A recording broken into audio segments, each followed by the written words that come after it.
tiga lu wasit lu be berangkah dengan cucu Rasulullah.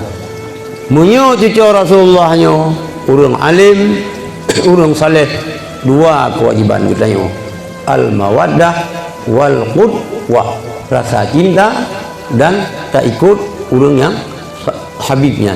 Ni habibnya ganyan habib tapi kan orang saleh, kan orang alim, kadang si agak betul nyan kewajiban kita al-mawaddah kita gasih mentang ke keluarga habib ke cucu Rasulullah. Bakal lagi yang dipegah oleh Allah dalam Al-Quran. Qul kun li kata hai Muhammad la as'alukum alaihi ajra.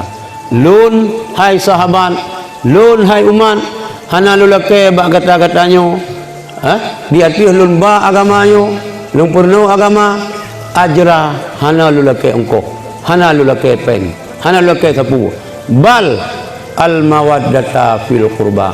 Tetapi yang nan perintah oleh Allah ba Rasulullah, hai Muhammad tak pegah mentang bak umat, bak sahabat. Permintaan kata tipu pulang al mawaddata fil qurba, kasih sayang cinta kepada keturunan Nabi.